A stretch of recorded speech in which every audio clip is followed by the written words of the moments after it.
Hey ladies, how's it going? Dan Frampton here, and I am back. This is the longest I have gone without uploading a video all year. I went 10 full days without a video here on the channel, and that is because I got super sick. But now I'm all sorts of healthy, and I'm gonna ease myself back into this with a little bit of a video. We're just over halfway through the year here, and I thought it would be great to do some mid-year awards for like 10 or 11 categories or whatever. What's the best band, album, EP, you know, that sort of thing. So since it's the mid-year awards, I'm gonna be calling this the Middies. And while we hand out these Middies, I'm gonna be playing some Mario Kart for the Super Nintendo, a video game I have never ever been good at.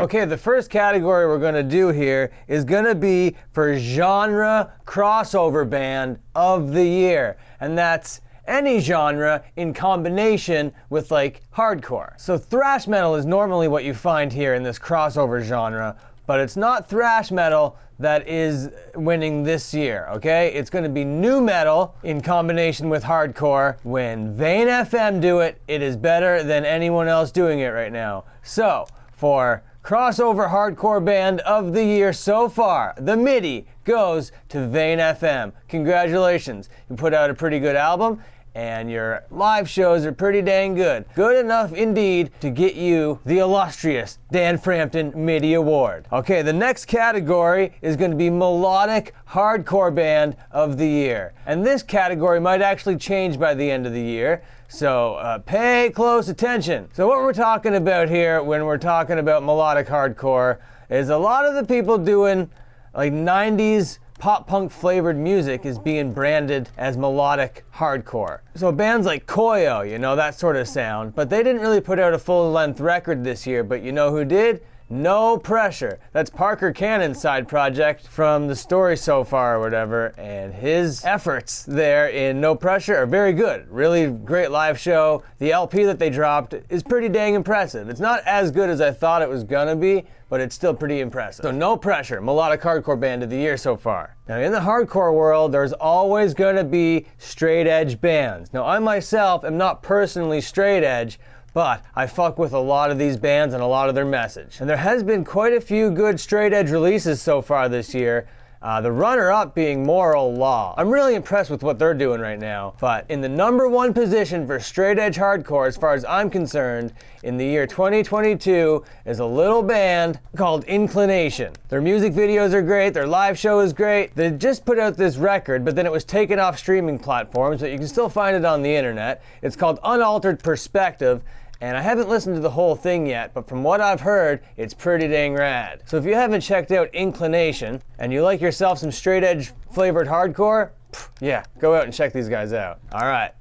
The next category is going to be for most anticipated release. The album or the project that I am looking forward to most. And you guys might be a little bit surprised about what I'm going to say in this category, because there is past drama with this band. There is no doubting that Drain's debut on Epitaph is by far the most anticipated hardcore record of the year. I'm really stoked to see how Drain comes across on Epitaph, and I think it's a really great era for Epitaph, and they've been around for so long and they're still signing really fresh, really awesome, cool young bands, and I love to see it. So yeah, with all that being said, Drain's Epitaph debut is going to be my most anticipated release. I hate this chorus, it's so windy. Well, second place again, whatever. Now in hardcore, there are a lot of filmers and archivists and people that are putting out like zines and that sort of thing, but it should really come at no surprise that Sonny from Hate56 is really killing it this year, and I'm just gonna go over a couple of Sonny's highlights. Along with keeping up this insane schedule that I don't understand how he does it, where he's going all over the United States of America and fucking recording all these bands, he just got a feature in Rolling Stone, I'm sure you know the publication Rolling Stone, and also a feature in the New Yorker.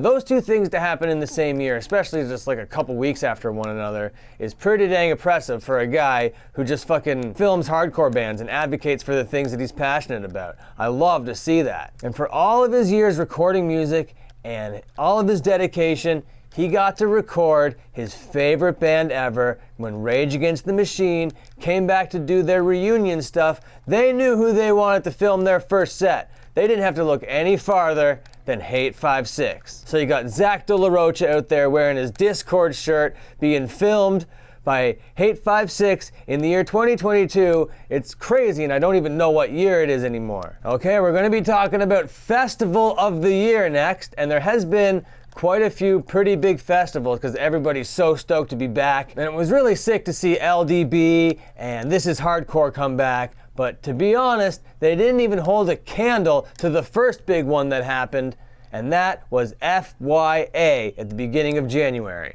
How did I fall off the edge just that close to the end of this level? That's insane. So yeah, FYA haven't even been matched yet this year. It had every band. It was a who's who of hardcore bands playing that thing. And Turnstile put on like one of those classic all-time sets, just packed to the rafters. And Hate 5/6, speaking of Sonny, is holding on to his footage. So you gotta go out there and find other footage about it. It's there and it's amazing. FYA. I wish I could go. Maybe next year. All right, next category is gonna be for tour package of the year so far, and that's when, you know, a couple bands get together and they go on the road with one another. There's been quite a few good tour packages so far this year, but I think the best and most interesting one is Scowl supporting Limp Bizkit. And not only Scowl took turns with Dying Wish to support Limp Bizkit on their Always Sucks tour that happened this year. I'm really stoked for that young band from California to get such an opportunity so early on in their young career. Okay, the next category is going to be for music video of the year.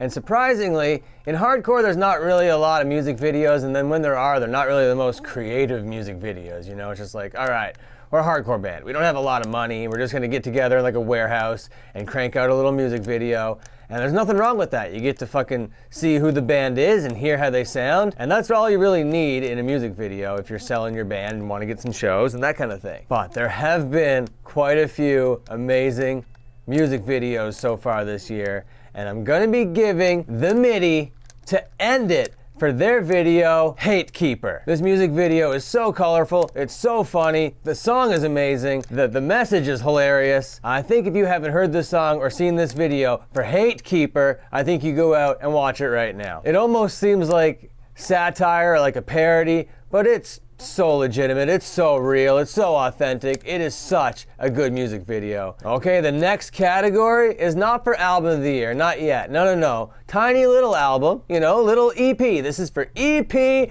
of the year. So who put out the best short collection of songs? And it's not going to be a huge band, and it's not going to be that long ago. It was like last week, a little band from the west coast of Canada called World of Pleasure put out an EP called World of Pleasure and Friends, and the album cover is this like PlayStation 1 type looking thing, and it is a very amazing set of songs. 4 songs, around 9 minutes or so, just breezes by. It's very creative, and the kind of like textures and sounds that they work with, and the compositions of the tracks, and how fast and fun it is. It's just an amazing listen. I've only listened to it maybe 2 or 3 times so far, and when I listened to it, I was like, yeah, this is clearly good. But I didn't expect the hype for this thing that it ended up getting. Everybody who's anybody in the scene really down in the old United States of America was posting this little EP to their story and really like blasting the message out about it. And I was not only surprised to see it, but really fucking stoked. These guys really deserve it. This EP, World of Pleasure and Friends, is unreal. All right, we're getting down to the final 2 categories. These are the 2 biggest awards, the 2 biggest middies of the year, and you know what it is. First, it's gonna be for Album of the Year. And if you guys have been following this channel at all, you know my album of the year has been Soul Glow, Diaspora Problems, and I don't think that this is, I'm sure, the category that's gonna remain unchanged until the end of the year. And if you, for some reason, haven't listened to Soul Glow, Diaspora Problems yet, you really should. The very biggest award is gonna be for Band of the Year so far, and there's a couple really good contenders for this, and you might be surprised who I'm gonna pick, because like I said in the previous entry, there has been drama, but the Band of the Year, if I was to say, hey, person who's never listened to hardcore, this is the band playing hardcore right now that you should really check out. This is the best new hardcore band, you know it's Drain. They have the most rambunctious, the most volatile set going. Their songs are so catchy and so aggressive and so fun. Sammy is the best frontman almost to ever do it. Like, I hate to give him this much credit because of how much drama there is. But whatever, dude. You're the best fucking vocalist to ever fucking do it. And even though I don't think we'll ever be cool, we will never be homies, and that's just gonna be okay with me. But there is just no doubt about it that with the anticipation, the hype, the musicianship, like that guitar player, that drummer, Jesus Christ, they're just like such a stacked band. So yeah, Drain, Band of the Year. And when that album drops, who knows, they might even have the Album of the Year. And that's gonna do it for me. Thank you so much for watching.